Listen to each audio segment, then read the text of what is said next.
میدونی چیه؟ یه چیزی ته دلم سنگینی میکنه که باید بهت بگم. یه حقیقتی هست که تو این جامعه هیچکی بهت نمیگه، چون همه میخوان تو بدویی. همه میخوان تو همیشه نگران باشی. حقیقت عجیبه اینه که ما هممون داریم توی یه مسابقه میدوییم که اصلا خط پایان نداره. آره، واقعیت اینه که تو هر چقدرم که به خودت بپیچی، هر چقدرم که شبا با فکر قسط و حرف مردم و حالا چی میشه بیدار بمونی، تهش همه اینا یه سراب بزرگ اجتماعیه. یعنی داریم خودمون رو واسه چیزایی پیر میکنیم که 10 سال دیگه حتی یادمون نمیاد چی بودن. این همون گره کوریه که تا بازش نکنی، هر چقدرم ناپلئون هیل بخونی، انگار آب تو هاوون کوبیدی. ناپلئون هیل یه رفیقی داشت که به نون شب محتاج بود، ولی یهو ورق زندگیش برگشت. میدونی چرا؟ چون به یه نقطه‌ای رسید که دیگه برید. نه اینکه ناامید بشه ها، نه، یهو با خودش گفت اصلا مگه تهش چی میشه؟ همین که این بدرک واقعی رو از تهش گفت، انگار بندای ذهنش پاره شد. هیل میگه این آدم همون لحظه شد ارباب سرنوشت خودش، چون دیگه نترسید. وقتی نترسی تازه چشمت باز میشه که فرصت‌ها رو ببینی. ببین، من و تو خیلی وقتا مثل اون آدمای ساده دلی هستیم که فکر میکنیم اگه برای یه مشکل بیشتر قصه بخوریم اون مشکل زودتر حل میشه. ولی خداییش تا حالا شده با هرس خوردن 1 تومن به جیبت اضافه بشه؟ ناپلئون هیل یه حرف خیلی باحالی داره. میگه ترس فقط یه وضعیت ذهنیه. یعنی وجود خارجی نداره. ما خودمون بهش صندلی میدیم بشینه تو مغزمون و برامون حکم صادر کنه. هنر بیخیالی که من میگم یعنی اینکه به جای اینکه بشینی و به تاریکی فحش بدی، کلاً چراغ اون اتاق نگرانی رو خاموش کنی و بیای بیرون. هیل میگفت اگه میخوای به ثروت یا هر کوفت دیگه‌ای برسی، اول باید بتونی به ذهن خودت بگی هیس، الان وقت آرامشه. اگه نتونی به این بیخیالی ظریف برسی، تمام اون اشتیاق سوزانی که هیل ازش حرف میزنه تبدیل میشه به یک کوره آتیش که فقط خودت رو خاکستر میکنه. بیا یه قولی بهم بده، همینطور که داریم گپ میزنیم. از همین امروز وقتی یه چیزی خواست اعصابت رو به هم بریزه، یه لحظه مکث کن، یه نفس عمیق بکش و به این فکر کن که ناپلئون هیل چطوری از هیچ یه امپراتوری فکری ساخت. اون فقط یه تفاوت با بقیه داشت. اجازه نمیداد آشغالای فکری بقیه باغچه ذهنشو کثیف کنه. بیخیالی یعنی اینکه تو اونقدر هدفت برات بزرگ و شیرین باشه که دیگه وقت نکنی به سنگریزه های توی این کفشت فکر کنی. بیا این هنر رو با هم تمرین کنیم. جدی میگم، زندگی اونقدری بلند نیست که بخوایم ثانیه هاش رو با فکر کردن به آدمایی که حتی دوستمون ندارن حرام کنیم. قضیه اینجاست که ما هممون فکر میکنیم برای رسیدن به اون آرامش لعنتی اول باید همه مشکلاتمون حل بشه، بعد بیخیال بشیم. ولی حقیقت ماجرا درست برعکس اینه. تو باید اول بیخیال بشی تا ذهنت باز بشه و بتونی اون مشکلات رو حل کنی. ناپلئون هیل یه جایی توی دست‌نوشته‌های خصوصیش به یه نکته خیلی ظریف اشاره میکنه که کمتر کسی بهش دقت کرده. اون میگه نبوغ یعنی توانایی تمرکز روی یک چیز در حالی که 1000 تا چیز دیگه دارن دور تا دورت فرو میریزن. این یعنی همون هنر بیخیالی آگاهانه. ببین، بیا با هم صادق باشیم. تو طول روز چند بار به خاطر حرف یه نفر که اصلاً اهمیتی توی زندگیت نداره کل روزت رو خراب کردی؟ یا چند بار واسه یه اتفاقی که هنوز نیفتاده و شاید هیچ وقتم نیفته قلبت اومده تو دهنت؟ هیل یه مثال باحال از زندگی خودش میزنه. یه زمانی که داشت روی فلسفه موفقیت کار میکرد، یه سری از اطرافیان شروع کردن به مسخره کردنش. بهش میگفتن مرد حسابی، تو خودت هیچی نداری، داری راه موفقیت به بقیه یاد میدی؟ اگه هیل میخواست به این حرف اهمیت بده، اگه میخواست بشینه و قصه بخوره که چرا اونا در موردم اینجوری میگن، الان من و تو اصلا اسمی ازش نشنیده بودیم. اون یه دیوار نامرئی دور ذهنش کشیده بود، یه جور بیخیالی مقدس نسبت به پارازیت‌های محیطی. بیا یکم عمیق بشیم توی این بیخیالی. منظورم اصلا این نیست که بری زیر پتو بخوابی و بگی دنیا به درک.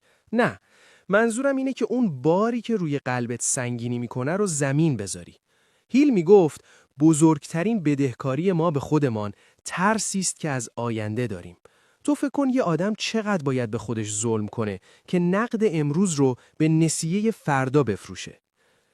یه بار ناپلئون هیل با یه کارخونه‌دار خیلی بزرگ صحبت می‌کرد که توی بحران اقتصادی اون سالها نصف ثروتش رو از دست داده بود.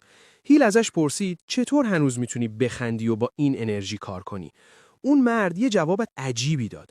گفت من فقط بیخیال اون چیزی شدم که بودم تا بتونم بشم اون چیزی که میخوام. این یعنی ته هنر بیخیالیه. یعنی به گذشته‌ات، به اون چیزایی که از دست دادی اونقدر نچسبی که نتونی قدم بعدی رو برداری. خیلی از ماها صبح که بیدار میشیم انگار داریم یه جنازه رو با خودمون دنبال میکنیم. جنازه اشتباهات دیروز، جنازه حسرت‌هایی که خوردیم. هیل میگفت اگه میخوای اون نیروی برتر توی زندگیت کار کنه، باید ذهنت رو از این آلودگی‌ها خالی کنی. ذهن آدم مثل یه ظرف آب میمونه. اگه توش پر از گل و لای نگرانی باشه، دیگه جایی برای ریختن آب زلال ایده و ثروت باقی نمیمونه. بیا یه تمرینی با هم بکنیم. از همین الان وقتی احساس کردی داری زیادی به یه چیزی پیله میکنی، به خودت بگو آیا این موضوع 5 سال دیگه هم همینقدر برام مهمه؟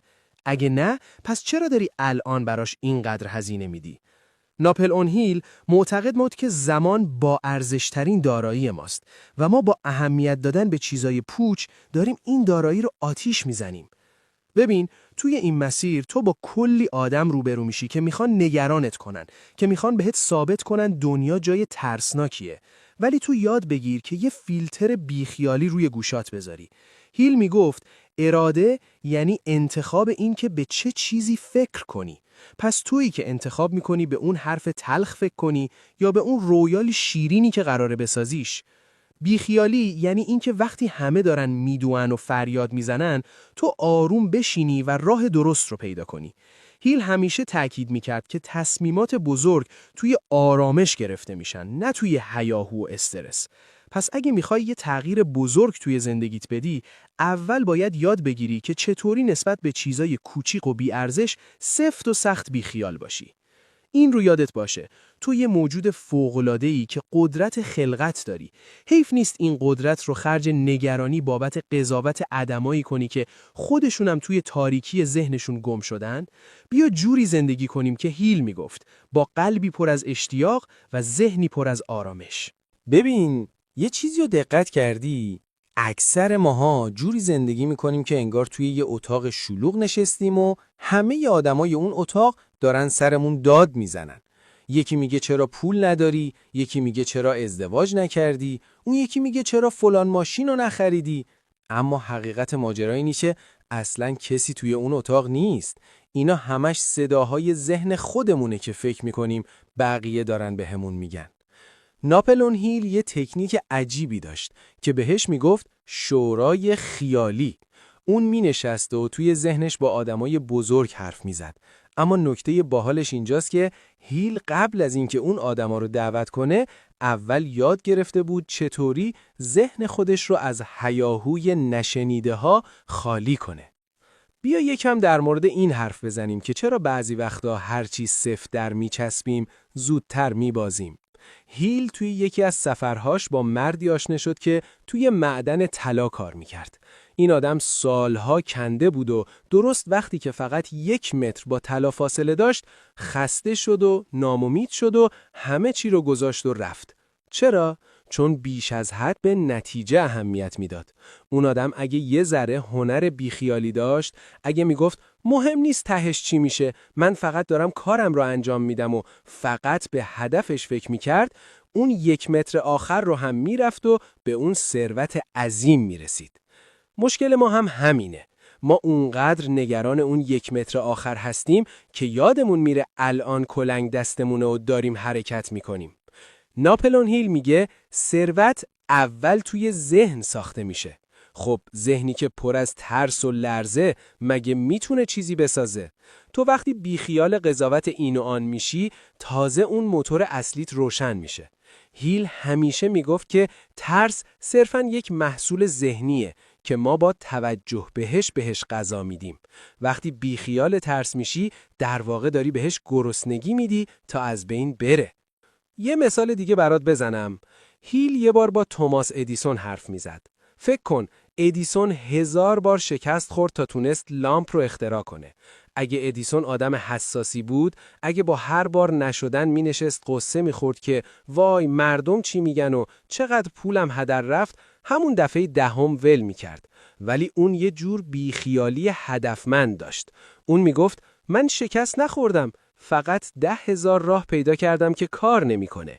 این یعنی ته هنر بیخیالیه. یعنی به جای اینکه بشینی واسه اشتباهاتت عزاداری کنی، با یه لبخند کج بگی خب اینم نشد، بریم بعدی.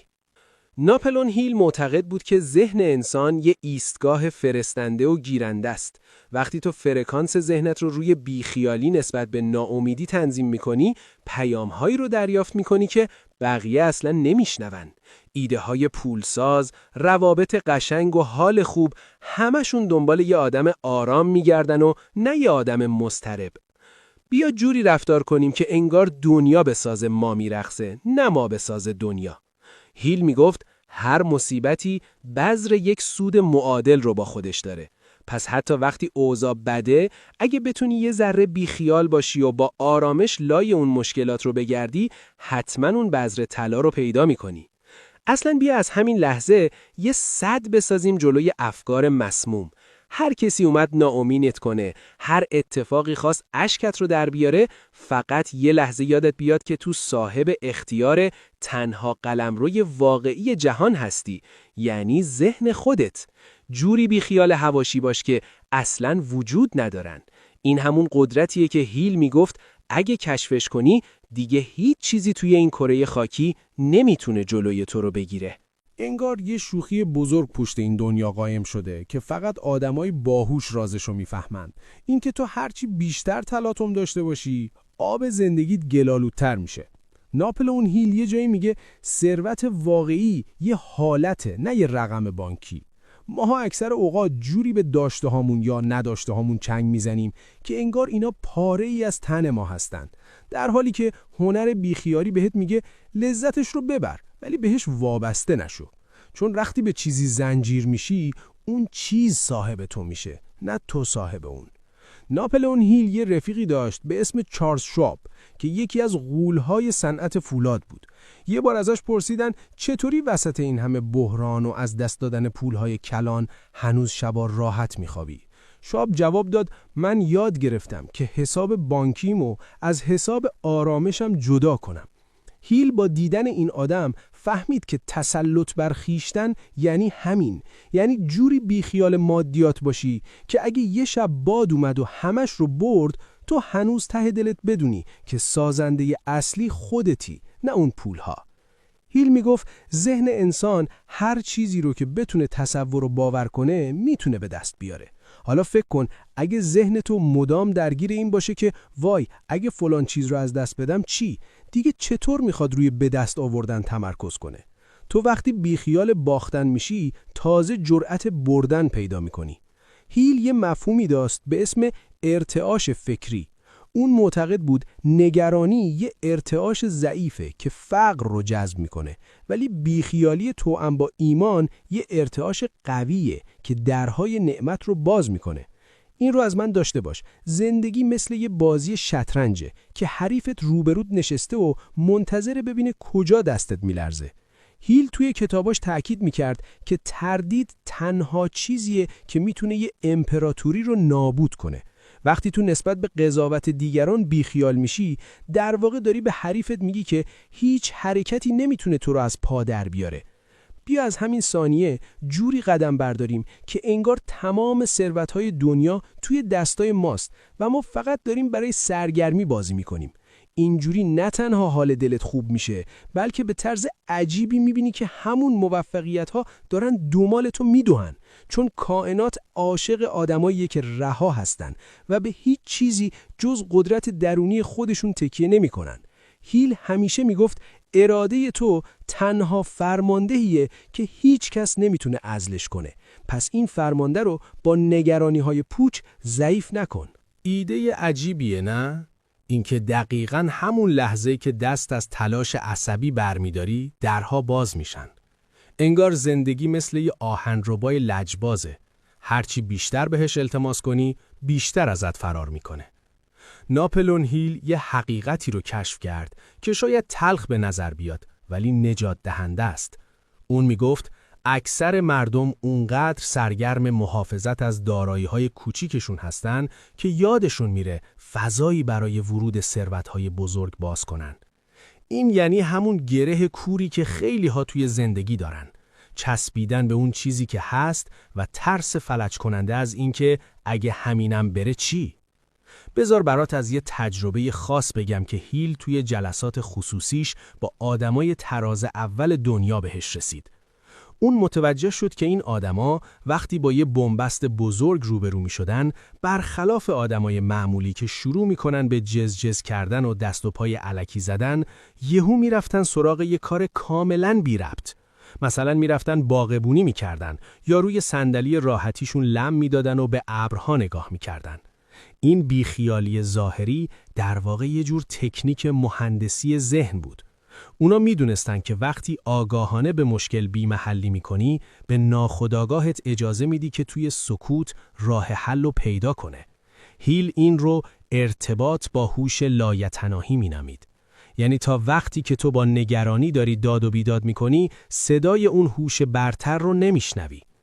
ناپلئون هیل یه داستانی رو تعریف میکنه از زمانی که خودش توی اوج فشار مالی بود. اون میگه یه شب تصمیم گرفتم که دیگه قصه نخورم. یعنی واقعاً از ته دل بیخیال نتیجه شدم. با خودم گفتم من تمام تلاشم رو کردم. از اینجا به بعدش دیگه کار من نیست. و میدونی چی شد؟ دقیقاً فردا صبحش ایده‌ای به ذهنش رسید که مسیر زندگیش رو عوض کرد. اون فهمید که رها کردن خودش یه نوع قدرته. تو وقتی رها می‌کنی داری به کائنات ثابت می‌کنی که به خودت و به منبع قدرت ایمان داری.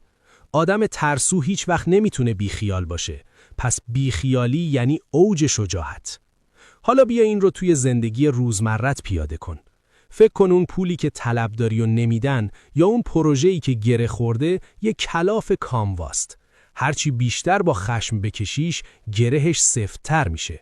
هیل میگفت آرامش ذهن اولین پله نردبان ثروته. بدون این آرامش حتی اگه کوهی از طلا هم داشته باشی باز هم فقیری، چون ذهنت پر از تنشه.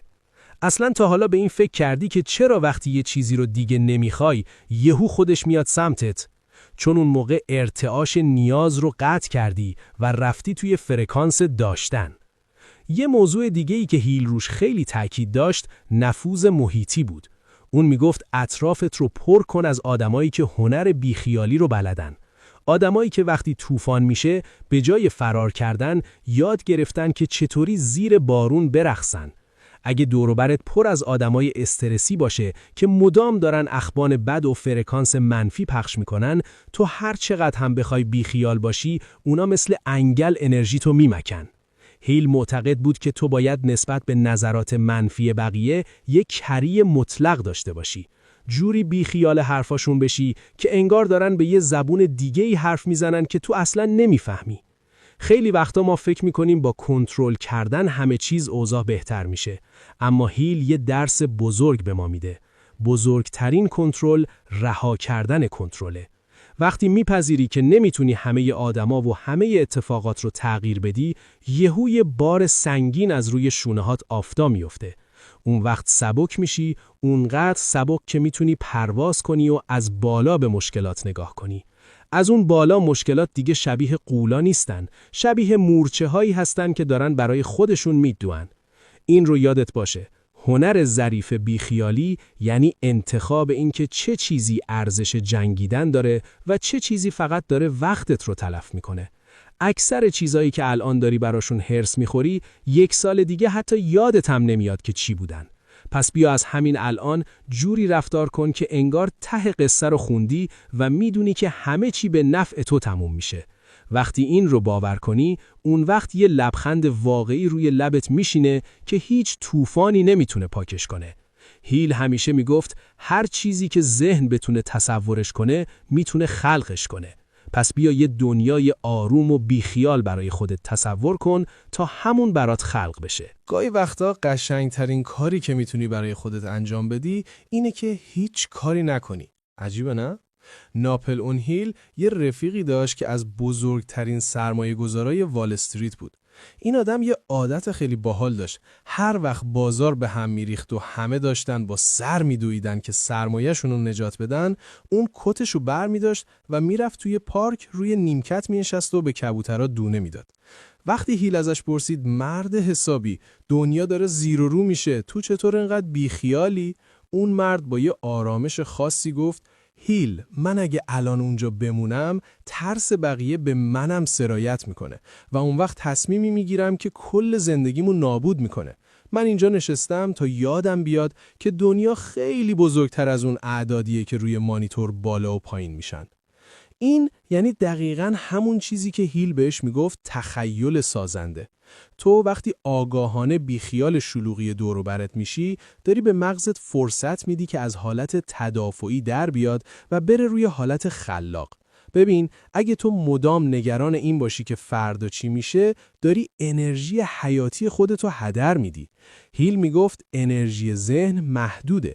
اگه خرج ترس بشه، دیگه چیزی واسه ساختن ثروت باقی نمیمونه. بیا یه لحظه به این فکر کن که تو یه مسافری توی یه کشتی بزرگ. طوفان شده و موجها دارن به بدنه کشتی میکوبن، تو 2 راه داری: یا بدوی اینور و اونور و جیغ بکشی، یا اینکه بری توی اتاقت یه فنجون قهوه برای خودت بریزی و بگی ناخدا کارشو بلده، من فقط باید آرامشمو حفظ کنم. ناپلئون هیل معتقد بود که ناخدای زندگی ما همون هوش برتریه که اگه بهش اعتماد کنی تو رو از هر طوفانی به سلامت عبور میده. پس بیخیالی تو در واقع نشانه اعتماد تو به اون قدرتیه که دنیا رو اداره میکنه. هیل یه جای دیگه میگه بزرگترین موفقیت‌ها زمانی اتفاق میافتن که تو از من پر از استرست فاصله بگیری. خیلی از ماها اونقدر به مشکلاتمون سنجاق شدیم که دیگه نمیتونیم جدا از اونا خودمون رو تعریف کنیم. اگه ازمون بپرسن کی هستی، شروع میکنیم به لیست کردن بدهی‌ها و نشدن‌ها و غصه‌ها. اما هنر ظریف بیخیالی بهت میگه تو هیچ کدوم از اینا نیستی. تو اون روح بزرگی هستی که داره این تجربه ها رو از سر میگذرونه. وقتی اینو بفهمی دیگه با هر بادی نمیلرزی. بیا از همین امروز یه سد محکم بسازیم جلوی آدمایی که مدام دارن استرس صادر میکنن. هیل میگفت ذهن‌های هماهنگ معجزه میکنن، اما ذهن‌های ناآرام فقط خرابی به بار میارن. پس اگه کسی اومد و خواست با نگرانیاش تو رو به هم بریزه، خیلی محترمانه توی دلت بگو من بیخیال این بازی تو هستم. جوری بیخیال باش که انگار اصلاً صداشو نمیشنوی. ناپلئون هیل توی اواخر عمرش به یه جمله ساده ولی بنیادین رسید: آرامش نهایت قدرته. یعنی کسی که بیخیاله در واقع قوی ترین آدم اون میدونه، چون هیچ چیزی نمیتونه تعادلشو به هم بزنه. وقتی بیخیالی چشمات بهتر میبینه، گوشات بهتر میشنوه و دستات با قدرت بیشتری کار میکنن.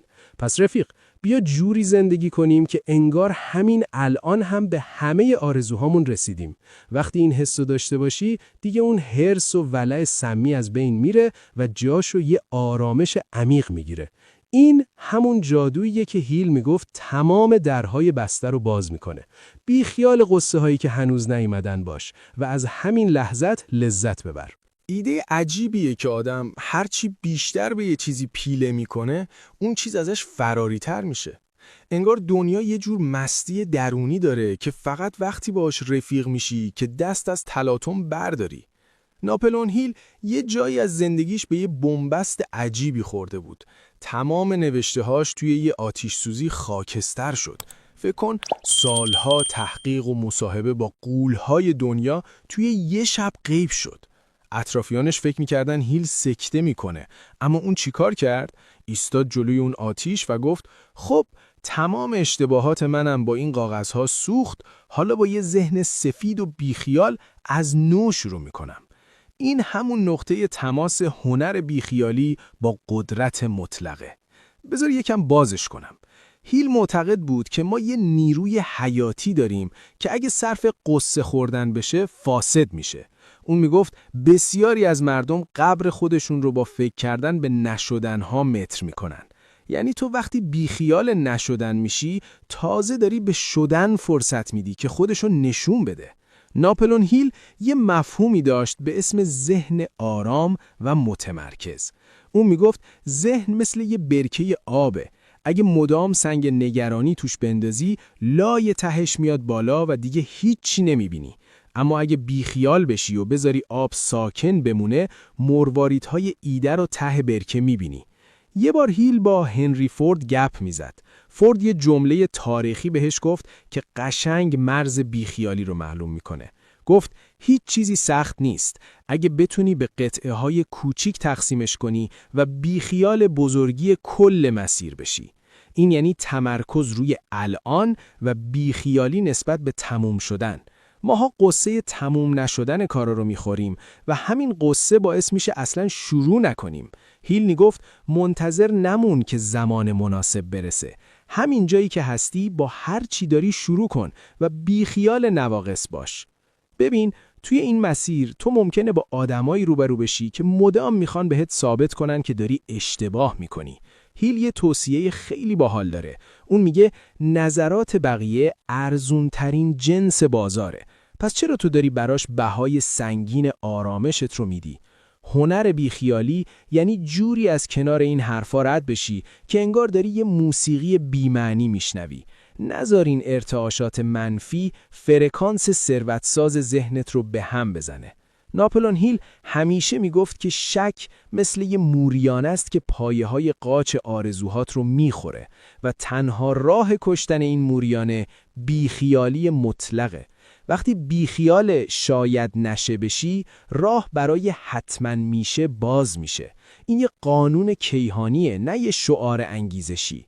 ناپلئون هیل سالها وقت گذاشت تا ثابت کنه که آدمای موفق سختگیر نیستن، بلکه اتفاقا خیلی هم رها و بیخیال حواشی هستن.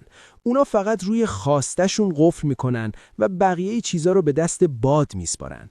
پس از همین لحظه جوری باش که اندار هیچ باری روی شونه‌هات نیست. هیل میگفت اراده یعنی قدرت انتخاب افکار. پس تو انتخاب کن که بیخیال بدهی‌ها، بیخیال تنهایی‌ها و بیخیال ترس‌ها باشی.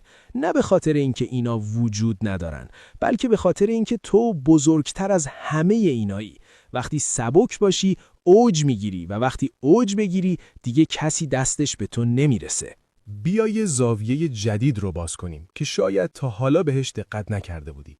اینکه اصلاً چرا ما اینقدر زور میزنیم که همه چی رو کنترل کنیم. ناپلئون هیل یک کشف بزرگ داشت. اون میگفت بزرگترین زندان انسان تلاشیه که برای راضی نگه داشتن کل دنیا میکنه. تو وقتی بیخیال جلب توجه بقیه میشی، تازه اون پادشاه درونت بیدار میشه. هیل یه داستانی تعریف میکنه از اندرو کارنگی که میگفت این مرد جوری توی جلسات مینشست که انگار هیچ بحرانی توی دنیا وجود نداره، در حالی که شرکتش داشت میلیون‌ها دلار ضرر میکرد. این همون بیخیالی استراتژیک بود که باعث میشد ذهن شفاف بمونه و بتونه بهترین تصمیم رو بگیره. ببین، هیل معتقد بود که ذهن ما یه نیروی دافعه داره و یه نیروی جاذبه. وقتی تو با نگرانی و حرص به یه چیزی میچسبی، داری ارتعاش کمبود میفرستی و دنیا هم طبق قانون هیل فقر بیشتری بهت میده. اما وقتی بیخیال میشی و با آرامش میگی خب این نشد، فدای سرم، من راهم رو ادامه میدم، داری ارتعاش ثروت و فراوانی میفرستی.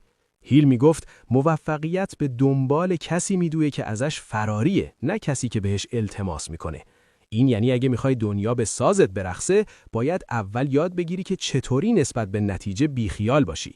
یه جای دیگه هیل از مفهومی به اسم تسلیم هوشمندانه حرف میزنه. منظور اون از تسلیم وادادن و نشستن نیست، بلکه یعنی اینکه بدونی کجا باید دست از پافشاری بیهوده برداری.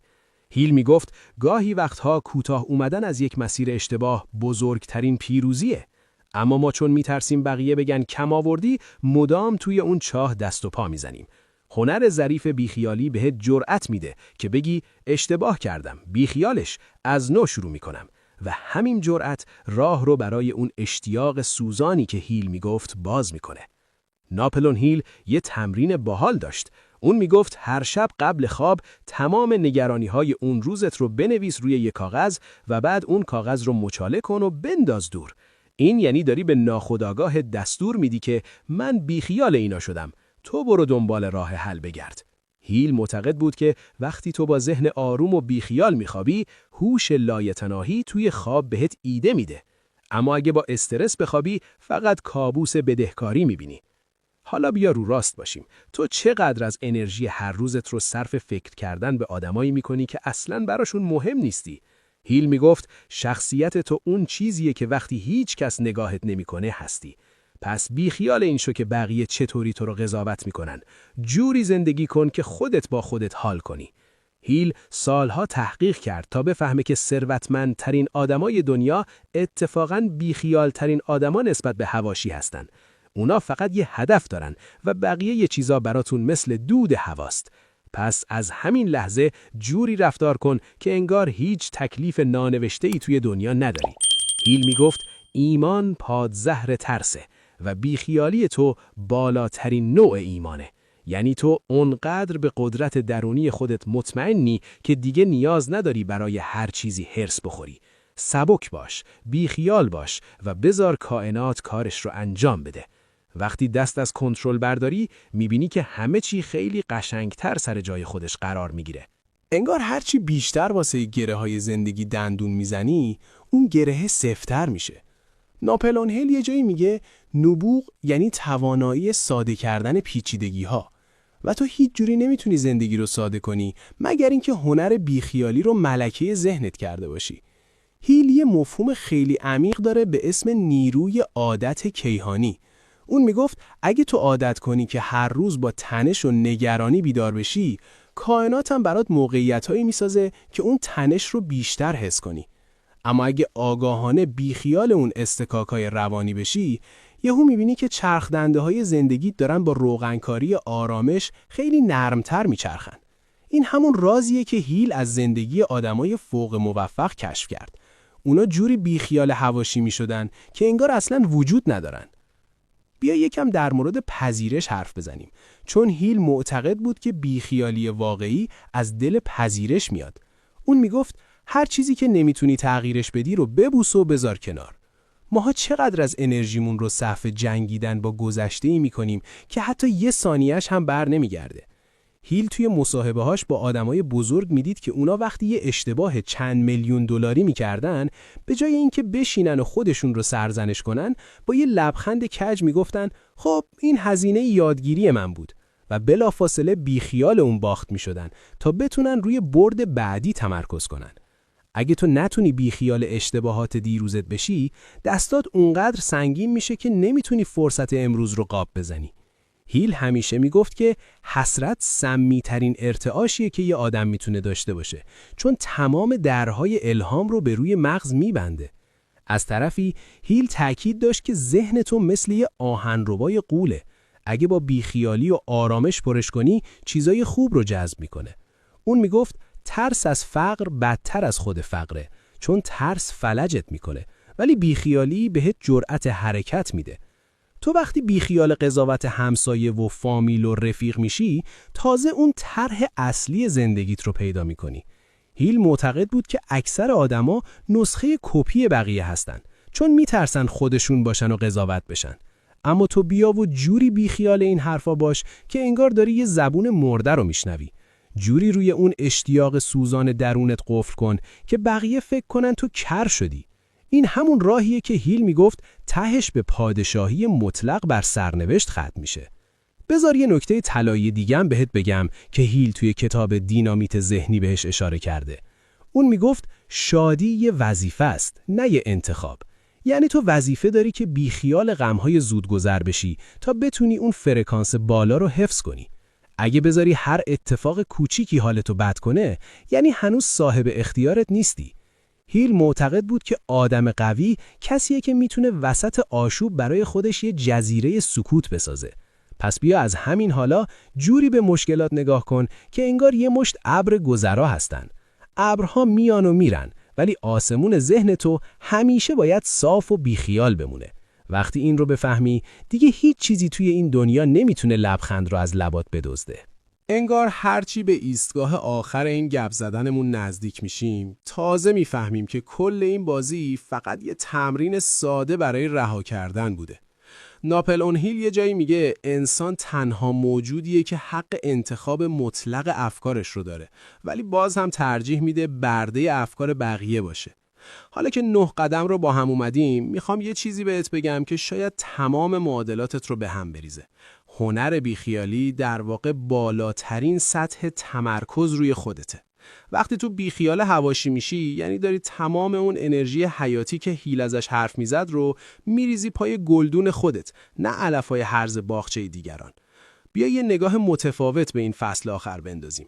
هیل توی آخرین سالهای عمرش وقتی که دیگه به همه قله‌های موفقیت رسیده بود، یه حرف تکون دهنده زد. اون گفت بزرگترین ثروت آرامش ذهنه که فقط با بیخیالی نسبت به چیزای غیر ضروری به دست میاد. فکرش رو بکن، کسی که فرمول پول درآوردن رو به دنیا یاد داد، تهش رسید به این که بیخیالی نسبت به من کاذب چقدر میتونه آدم رو غنی کنه. هیل معتقد بود که ما یه ضمیر برتر داریم که فقط وقتی حرف میزنه که ما خفه بشیم. یعنی وقتی اون هیاهوی من باید فلان بشم و من باید فلان چیز رو بخرم رو ساکت کنی، تازه صدای واقعی خوشبختی رو میشنوی. ناپلئون هیل یه مفهومی داشت به اسم استمرار بدون استرس. اون میگفت جوری دنبال هدفت برو که انگار همین الان هم بهش رسیدی. این یعنی ته هنر بیخیالی.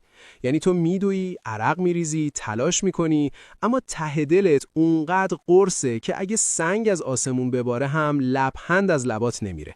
هیل میگفت ایمان یعنی ترس جراحی شده. وقتی تو بیخیال ترس میشی، در واقع داری با تیغ ایمان اون قده چرکین نگرانی رو از روحت جدا میکنی. اینجوری سبک میشی. اونقدر سبک که میتونی روی موجهای زندگی سواری کنی، به جای اینکه زیر اونا غرق بشی. حالا که این مسیر رو با هم طی کردیم، یادت باشه که این فقط شروع یه ماجراجویی جدیده. هیل همیشه میگفت که دانش بدون عمل هیچ ارزشی نداره. پس ازت میخوام همین الان جوری بیخیال تمام اون بارهای سنگین گذشته بشی که انگار همین ثانیه متولد شدی.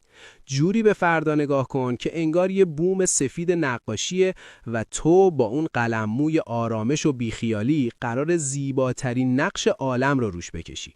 یادت نره که تو پادشاه قلمروی ذهن خودتی. پس جوری حکمرانی کن که آیندگان از آرامش تو قصه بسازن. دمت گرم که تا اینجای مسیر پا به پای من اومدی و این گپ دوستانه رو گوش دادی. اگه این حرفا یه جایی ته دلت رو لرزوند یا باعث شد یه ذره سبکتر بشی، یادت نره که کانال ما رو سابسکرایب کنی تا این رفاقتمون ادامه پیدا کنه. حتما برام توی کامنت ها بنویس که الان کدوم یکی از اون بارهای سنگین ذهنت رو میخوای برای همیشه بذاری زمین و بیخیالش بشی. نظرت برام خیلی ارزشمنده و تک تکشون رو میخونم. لایک یادت نره که با این کار انرژی این بیخیالی مقدس رو به بقیه هم هدیه میدی. تا بخش‌های بعدی و حرف‌های جدیدتر مراقب اون لبخند قشنگت باش. موفق باشی دوست من.